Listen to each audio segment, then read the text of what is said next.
శివాజీ గారు అనగానే ఎందుకు కాషాయంలో వస్తుంది, ఎందుకు బీజేపీయే కనిపిస్తుంది? మరి శివాజీ మహారాజ్ అన్ని కులాల వారికి, అన్ని మతాల వారికి కలిపి కొట్టాడు.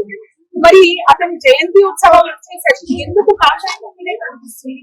చేయాల్సిందంటే శివాజీ గురువే ముస్లిమే అతను యుద్ధ విద్యలు నేర్పారు. కాంగ్రెస్ సన్నాసులకు రేవంత్ వద్దీన్ అని చెప్తున్నట్టు మరి ఆయన రేవంత్ రామన్ అంటే భయం ఎందుకు? మీరు చెప్పండి. అడగాల్సింది వాళ్ళు. మేము ఈ దేశంలో చరిత్రను మమ్మల్ని 700 సంవత్సరాలు హింసించిన ఒక జాతి. అడు అక్బర్ కావచ్చు, బాబర్ కావచ్చు, డాబర్ కావచ్చు, షాజహాన్ కావచ్చు, ఖిల్జీగాడ్ కావచ్చు, తుగ్లక్ కావచ్చు, అందరూ రాచి రంపాన పెడుతుంది. మా దేశంలో మేము బతకడానికి జీజియా ట్యాక్స్ కడుతుంటే, హిందువులుగా బతకడానికి జీజియా ట్యాక్స్ కడుతుంటే, ఆ టైంలో మా దేవుడు, మా జాతి వీరుడు, దేశ భక్తుడు, ఈ ధర్మ సంస్థాపన నుంచి వచ్చిన ఒక వీరుడు ఛత్రపతి శివాజీ. కాబట్టి ఈ రోజు మేము మిగిలిన్నాం. రాకేష్ రెడ్డి, ప్రకాష్, మోహన్ ఇట్లా పేర్లు పెట్టుకున్నాము, రామచందర్ లాంటి పేర్లు పెట్టుకున్నామంటే ఆ దేవుడే కారణం. లేకపోతే మేము కూడా రేవంత్ లాగా రైముద్దీన్, రాకేష్ ఉద్దీన్ అని పేర్లు పెట్టుకోవాల్సి వస్తుంది. గడ్డాలు పెంచి మా బిడ్డలకు కూడా వాళ్ళ మతం మార్చవలసి వస్తుంది. ఆ మతం మారకుండా, సనాతనం ధర్మం ఒడిగట్టకుండా ఈ భారతదేశంలో ఈ రోజు ప్రపంచవ్యాప్తంగా ఓంకారం వినబట్టే దేశాలకు ప్రధాన కారకుడు ఛత్రపతి శివాజీ. కాబట్టి హిందూ జాతి ఉన్నంత వరకు అణువు అణువు, కణం కణము ఆ మహాపురుషుడికి మేము రుణపడి ఉంటాం. ఆ మహాపురుషుడి చరిత్రలు మా పిల్లలు మర్చిపోతాం. మర్చిపోతే ఈ జాతి మిగిలదు. కాబట్టి అది ఆలోచించుకోవాల్సింది దేశ ద్రోహులు, ధర్మ ద్రోహులు. మా గుళ్ళు కూలుతుంటే, మా ఆడబిడ్డల మానపానాలు పోతుంటే స్పందించని ప్రభుత్వాలు సెక్యులర్ మోసంలో మమ్మల్ని మోసం చేస్తున్నారు. ఎట్టి పరిస్థితుల్లో సెక్యులర్ లేదు, కుచ్చలేదు. ఎట్లయితే ముస్లింస్ వాళ్ళ ఎన్ని ప్రజాకర్షణ పథకాలు ఇచ్చినా, ఎన్ని బెనిఫిట్స్ తీసుకున్నా, వాళ్ళ మతానికే ఓటేస్తున్నారు.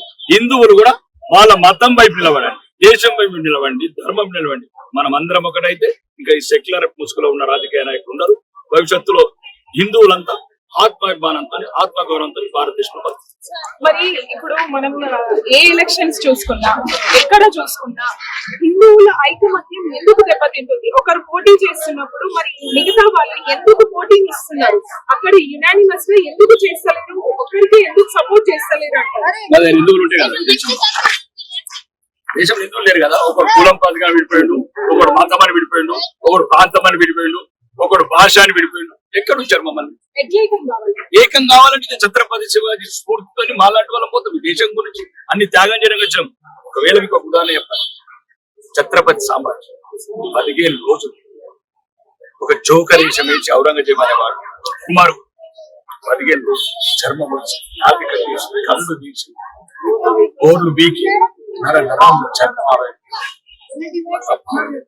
ఆ ఒక్క వీరుని కలుసుకునే మేము జీవితాంతం ఎన్ని ధనాలైనా కొట్లాడతాం. జాతిని కాపాడుకుంటాం. హిందువుల ఐక్యత తెస్తాం. హిందువుల ఐక్యత తెచ్చుకోవాలి. లేకపోతే మీ బతుకులు బంగ్లాదేశ్ లాగా అవుతాయి, మీ బతుకులు పాకిస్తాన్ లో అయితే, మీ కళ్ళ ముందే కన్న బిడ్డలని మానభంగాలు చేస్తే, కట్టుకున్న భార్యని 100 మంది గెలిస్తే చూసి సావాలనుకుంటున్నారు.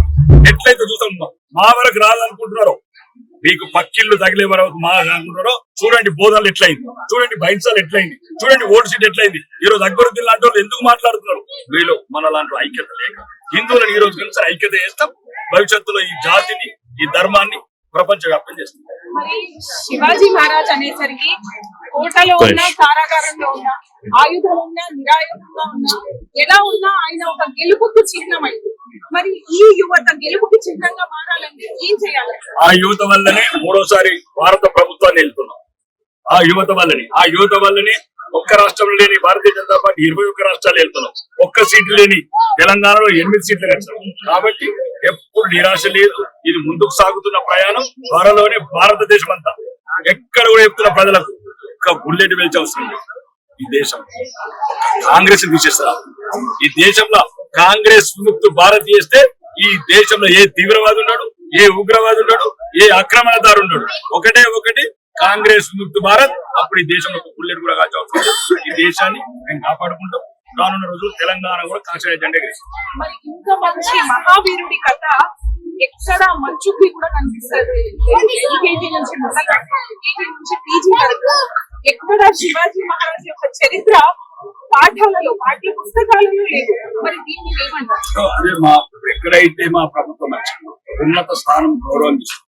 ఛత్రపతి శివాజీ గారికి ఇవ్వాల్సిన స్థాయికి తగ్గట్టు అంతకన్నా గౌరవాలు ఇస్తుంది. ఇక్కడ రాష్ట్రంలో హిందూ ద్రోహ ప్రభుత్వం, దేశ వ్యతిరేక ప్రభుత్వం, అంటే మీకు ఒక ఉదాహరణ చెప్తున్నా. నిన్న ఈ రోజు రాత్రి అంతా తెలంగాణ వ్యాప్తంగా పోలీసులకు ఏం పని అయిపోలేదు రేవంత్ రెడ్డి సార్. ఒకటి ఎక్కడ కూడా శివాజీ విగ్రహాలు ఆవిష్కరణ జరగదు. ఎందుకు అంత భయం రేవంత్ రెడ్డి? మతం మార్చుకుంటే మార్చుకున్నావు, నువ్వు ఎట్లా హిందువు కావాలని తెలిసిపోయింది. కాబట్టి త్వరలోనే నువ్వు మతం మారు, 4 పెళ్లిళ్ళు చేసుకో, అవసరమైతే సరే నమాజ్ చేయి. కానీ హిందువులను అగౌరవపరిస్తే తెలంగాణలో ఉన్న యువత కనకనకన మండుతున్నది. మా శివాజీని ఆవిష్కరణ చేయనియరా రాత్రంతా పోలీసులు తెలంగాణ వ్యాప్తంగా. కాబట్టి త్వరలోనే ముగిసిపోయే నీ పరిపాలన, వెలుగబోయే కాషాయ జెండా ఈ తెలంగాణలో అన్ని సమస్యలు పరిష్కారం. ఇంకా సమాధానం కావాలి. ఇప్పుడు 3వ ప్రభుత్వం నడుస్తుంది. మరి ఎప్పుడు శివాజీ మహారాజ్ చరిత్ర సబ్జెక్ట్ కింద వస్తుంది తీసుకొస్తున్నామా జరుగుతుంది. వేరే రాష్ట్రాల్లో వస్తున్నది. తెలంగాణలో మా ప్రభుత్వం రాగానే అలా చెప్పాను కదా ఇప్పుడే స్పీచ్ లో, వీధి వీధిన వీర శివాజీ, ప్రతి పాఠ్యాంశంలో వీర శివాజీ, సాంబాజీ కథలు, చోరుల కథలు, పాండ్యుల కథలు, యమాయిల కథలు, 1200 సంవత్సరాల పల్లవుల కథలు, ఇవన్నీ యొక్క వీరులను తయారు చేస్తాం. ఒక్కొక్క బిడ్డని అవసరమైతే ఛత్రపతి శివాజీ కత్తి కడగాలు పట్టుకుని బయలుదేరేటట్టు చేస్తాం.